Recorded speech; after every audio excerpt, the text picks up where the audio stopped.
Halo anak-anak semua, hari ini kita akan belajar tema 4, subtema 2, pembelajaran ke-6 dengan muatan SBDP, PPKN, dan Bahasa Indonesia. Sudah siap untuk belajar hari ini? Kalau sudah siap, yuk kita mulai belajarnya. Nah, di hadapan kalian, Siti dan teman-temannya berkumpul di sebuah pendopo yang cukup besar. Letaknya di tengah kota. Ternyata pendopo itu bagian dari bangunan yang ada di sekitar sekolah seni. Di pendopo banyak orang yang berlatih tari. Nah, mereka juga di situ sering berlatih menari. Dalam sebuah tarian, untuk mempercantik tarian tersebut harus ada pola lantainya. Nah, tari kelompok itu membutuhkan pola lantai agar antara penari yang satu dengan penari yang lainnya tidak bersinggungan atau tidak saling bertabrakan. Pola lantai akan menciptakan kekompakan antar penari. Pola lantai ini dibagi menjadi 3. Kemarin sudah kita pelajari, kita akan ulas kembali. Nah, ada pola lantai vertikal atau lurus, kemudian ada pola lantai diagonal, dan ada pola lantai garis melengkung. Nah, sekarang Ibu akan perlihatkan contoh tarian yang menggunakan pola-pola lantai. Ini yang pertama, pola lantai vertikal. Contoh tariannya ada tari saman dari Aceh dan ada tari perang dari Nusa Tenggara Timur. Nah, pola lantai vertikal ini bentuknya seperti ini. Jadi lurus bentuk tariannya, ya, bentuk pola lantainya lurus. Nah, seperti kalian lihat, tari saman ini bentuknya lurus seperti ini dan tari perang juga bentuknya lurus seperti ini. Jadi seperti ini pola lantai vertikal. Kemudian pola lantai diagonal. Nah, tarian yang menggunakan pola lantai diagonal ada tari sekapur siri dari Jambi dan contohnya lagi tari pendet dari Bali. Nah, pola lantai diagonal ini bentuknya seperti ini, ya. Kemudian selanjutnya ada pola lantai melengkung. Nah, tarian yang menggunakan pola lantai melengkung, contohnya tari kecak dari Bali. Ya, kemudian ada tari legong juga dari Bali. Nah, pola lantai melengkung ini bentuknya bisa bulat lingkaran seperti ini atau bisa setengah lingkaran melengkung. Bisa kalian lihat di sini, tari kecak ini bentuknya melingkar. Ya, dan tari legong ini bentuknya seperti setengah lingkaran. Maka ini disebut pola lantai melengkung. Apakah kamu ingin menjadi orang yang sukses?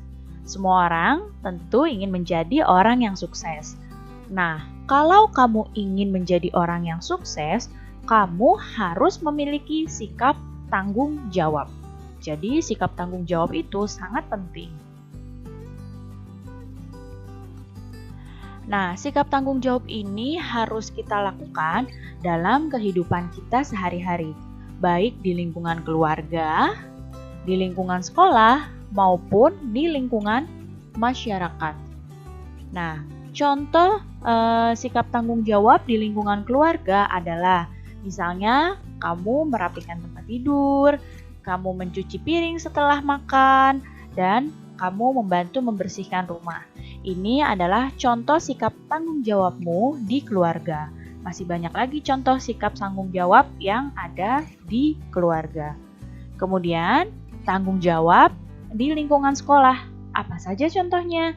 Misalnya, kamu melaksanakan piket, kamu mengikuti upacara bendera, kamu menjaga ketertiban di kelas selama proses pembelajaran, dan masih banyak lagi yang lain. Dan ada sikap tanggung jawab di lingkungan masyarakat. Contohnya, kamu misalkan ada kegiatan ronda malam, maka yang kebagian jadwal itu melakukan ronda malam. Kemudian mengikuti kerja bakti, kemudian tanggung jawab di masyarakat juga contohnya mematuhi rambu-rambu lalu lintas, selalu menjaga kebersihan, dan masih banyak lagi sikap tanggung jawab yang lainnya. Seseorang yang bertanggung jawab akan melaksanakan tugas tanpa harus diingatkan. Jadi, tugas harus dilaksanakan dengan penuh tanggung jawab. Sikap tanggung jawab akan membuat diri kita dihargai oleh orang lain. Kita juga dipercaya oleh orang lain dan dapat mendorong diri kita untuk mencapai kesuksesan. Nah, sekarang kita akan membahas tentang pantun. Berpantun itu selain dapat dilakukan sendiri, itu juga bisa dilakukan secara berpasangan. Nah, biasanya kegiatan pantun yang berpasangan ini adalah kegiatan saling berbalas pantun. Jadi, kegiatan saling menjawab pantun. Itu disebut sebagai berbalas pantun. Kegiatan berbalas pantun ini dapat dilakukan jika tema pantunnya sama. Misalnya, jika pantun jenaka, maka berbalas pantunnya juga dengan pantun jenaka. Kalau pantun teka-teki, maka berbalas pantunnya nanti dengan jawaban teka-tekinya atau dengan pantun teka-teki juga.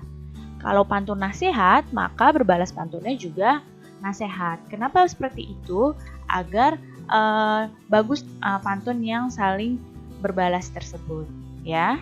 Jadi, kegiatan berpantun berpasangan itu disebut dengan berbalas pantun.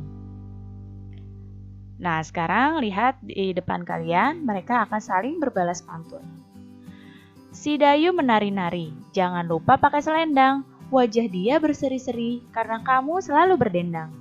Nah, kemudian temannya menjawab, Bu Ratna pergi belanja, ke pasar beli kain katun. Siti selalu bisa saja menyapu sambil berpantun. Nah, ini adalah contoh berbalas pantun. Ada dua orang, yang satu orang pertama berpantun, kemudian dijawab oleh temannya. Itu yang disebut sebagai berbalas pantun. Baik anak-anak, cukup sekian ya penjelasan Ibu kali ini. Mudah-mudahan kalian paham dan mengerti. Terima kasih anak-anak semua. Sampai jumpa lagi.